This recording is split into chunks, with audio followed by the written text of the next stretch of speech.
बिस्मिल्लाहिर्रहमानिर्रहीम। अस्सलामु अलैकुम नाज़रीन।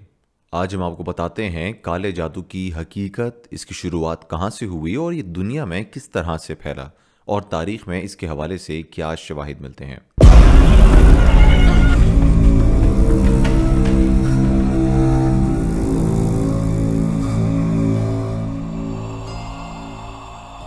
नाज़रीन, ये सब जानने के लिए सबसे पहले हमारे लिए ये जानना ज़रूरी है कि इसकी शुरुआत कहाँ से हुई। बाबल का शहर है जो कि कदीम मेसोपोटामिया, आज का इराक समझा जाता था, एक वक्त दुनिया का मरकजी शहर हुआ करता था जहाँ इल्म और ताकत का राज हुआ करता था। इस शहर का जिक्र सिर्फ अजीम बागात और महलों के लिए नहीं होता, बल्कि वहाँ के जादू और असरार की मशकों का भी अपना एक ख़ास मकाम हुआ करता था। बाबल के दौर तकरीबन 1600 से 2000 कबल मसीह में भी जादुई रस्म और रिवाज में इजाफा हुआ, जिसने लोगों को मुख्तलिफ जादुई अमल के जरिए अपनी ख्वाहिशात पूरी करने के लिए कदीम बाबल में स्याह जादू के हवाले से आना जाना लोगों का शुरू हो गया। और इसके हवाले से लोगों ने वहाँ पे उसका दौरा किया और हुकूमतों ने भी उसका भरपूर किस्म का जो है वो तहफ़्फ़ुज़ किया। यहाँ के लोगों ने जादूगरी का सहारा लिया और एक बार जब बाबल के दुश्मन शहर की सरहदों पर पहुंचे तो अशुरबानेपाल ने अपने जादूगरों को तलब कर लिया। जादूगरों ने एक खास रसूमात का आगाज किया जिसमें वो ताकतवर मंत्र पढ़ते थे, और उनमें से एक मंत्र खास तौर पर दुश्मन की फौज को कमजोर करने के लिए तैयार किया गया था। उन्होंने मखसूस पत्थरों और जड़ी बूटियों का इस्तेमाल किया जिन्हें जादू की ताकत समझा जाता था। कुछ ही दिन बाद दुश्मन की फौज में अजीब बीमारी फैल गई और उनकी सफ़ों में बेचैनी और खौफ का माहौल छा गया। ये बात बाबल के लोगों के लिए एक मौजज़े की मानंद थी जिसने उनके हौसले और ज्यादा बुलंद कर दिए। नाज़रीन, इस वाक़ये ने स्याह जादू की ताकत को बाबल की तारीख में एक नुमाया मकाम अता कर दिया। लोग इस वाक़ये को याद करते रहे और ये यकीन करने लगे कि जादू की कुव्वत दुश्मनों को नाकाम बनाने की सलाहियत रखती है।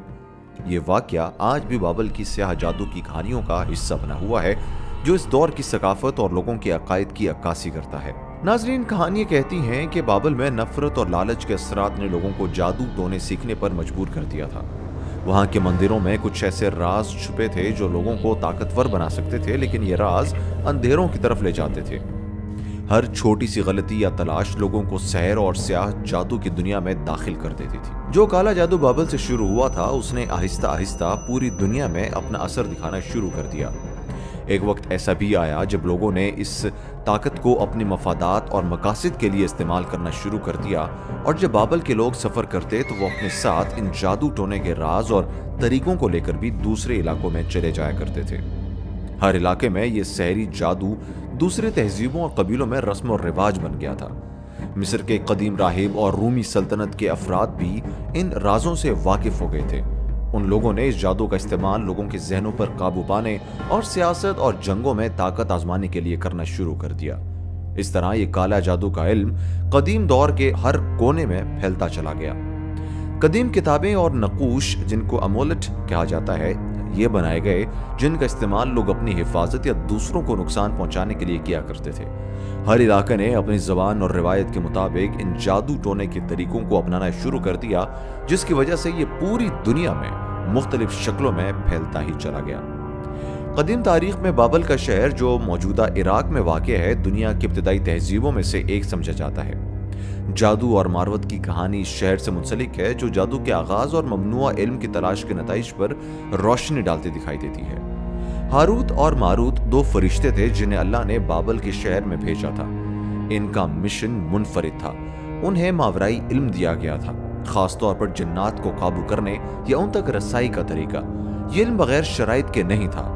फरिश्तों ने उन लोगों को वाज़े तौर पर बताया जो उनके करीब आए, हम अल्लाह की तरफ से आजमाइश है, लिहाजा हमारे साथ बढ़कर कुफ्र ना करो। हारूत और मारूत दो फरिश्ते हैं जिनका जिक्र कुरान मजीद में किया गया है। ये फरिश्ते बाबल में भेजे गए थे ताकि लोगों को जादू के बारे में इल्म दे सकें। इनका मकसद ये था कि लोगों को जादू का इल्म हासिल करने के बावजूद ये बताना था कि ये इल्म गलत इस्तेमाल के लिए नहीं है। हारूत और मारूत लोगों को सिखाते थे कि जादू इंसान के लिए खतरनाक और नुकसानदेह होता है। ये फरिश्ते लोगों की आजमाइश के लिए भेजे गए थे ताकि वो ये जान सकें कि ये जो भी जादू सीखेगा वो अपने ईमान से दूर हो जाएगा और अल्लाह के खिलाफ कुफ्र करेगा। कुरान की सूरह बकरा में जिक्र है कि लोगों ने वो चीज़ें सिखाई जो सुलेमान की सल्तनत के वक्त शैतान ने उतारी थी, और वो लोगों को ये सिखाते थे कि उनके ज़रिए एक दूसरे के दरमियान जुदाई डालें।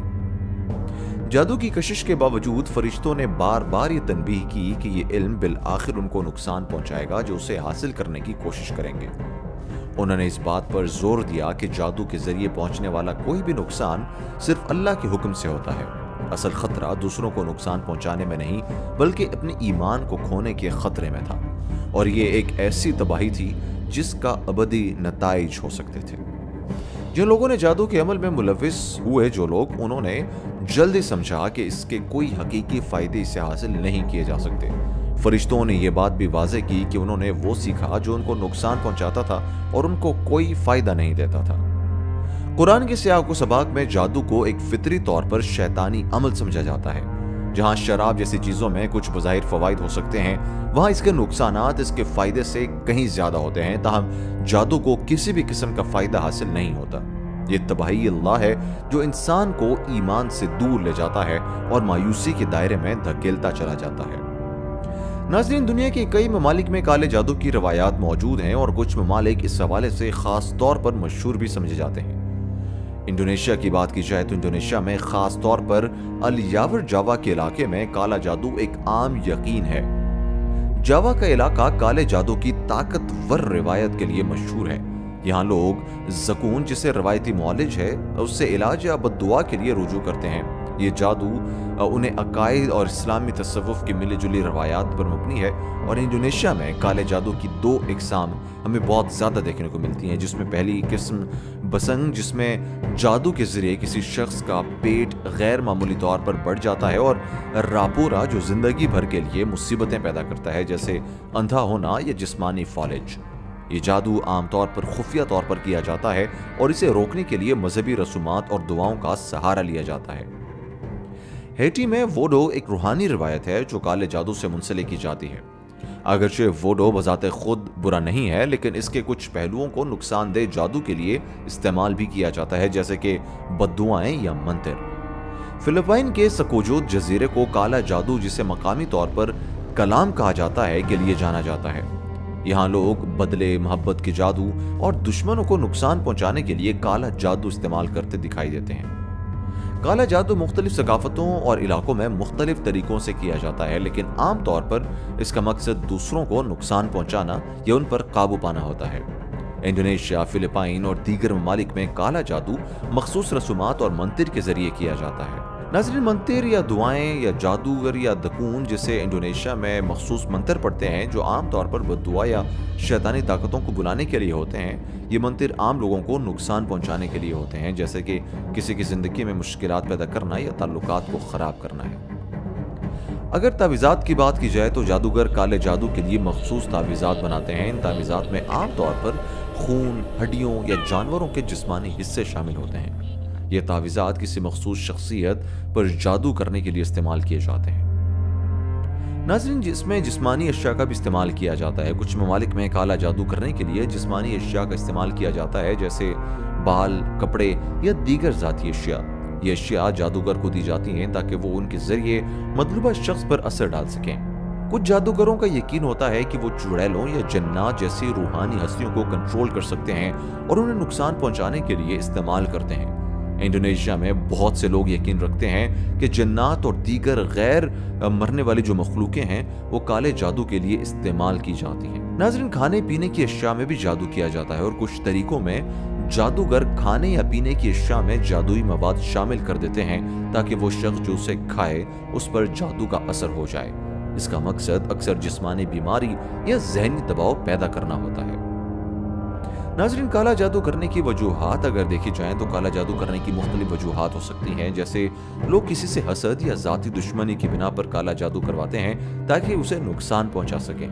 کچھ لوگ محبت یا کسی کو اپنی طرف راغب کرنے کے لیے بھی کالا جادو کرواتے ہیں، اور کالے جادو کا استعمال مال و دولت یا طاقت حاصل کرنے کے لیے بھی اکثر دیکھا گیا ہے۔ انتقام، بہت سے لوگ ذاتی رنجشوں اور انتقام کے لیے بھی کالے جادو کا سہارا لیتے ہیں اور اس سے اپنی جو انا ہے اس کو تسکین پہنچانے کی کوشش کرتے ہیں۔ ناظرین، اسلام میں کالے جادو کی کوئی گنجائش نہیں ہے اور اسے سختی سے منع کیا گیا ہے اور اسے کفر اور گناہ کبیرہ سے تشبیہ دی گئی ہے۔ یہ عمل زیادہ تر انتقامی یا ذاتی مفادات کے تحت کیا جاتا ہے اور بعض اوقات جادوگروں کو اس کے لیے بڑی رقوم اور اشیاء بھی پیش کی جاتی ہیں۔ अगर हम मैक्सिको सिटी की बात करें तो वहाँ बहुत ज़्यादा जादू देखने को मिलता है और ये बहुत सारे लोगों ने रिसर्च भी की है और इन पे ये बहुत सारी वीडियोस जो हैं वो भी सोशल मीडिया पर आपको देखने को मिल सकती हैं।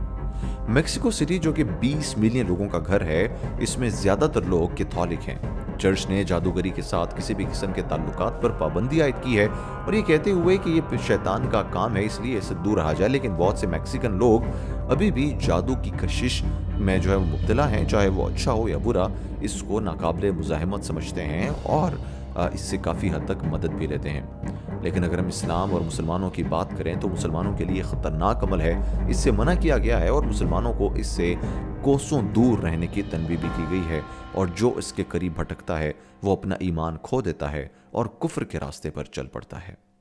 नाज़रीन, आज की वीडियो में यकीनन आपको जादू की असल हकीकत मालूम हो गई होगी और ये कहाँ से वजूद में आया इस बारे में भी आपको पता चल गया होगा। मज़ीद ऐसी वीडियोज़ के लिए हमारे चैनल बैक स्टोरी को सब्सक्राइब कीजिए और वीडियो को लाइक करना बिल्कुल भी ना भूलिए।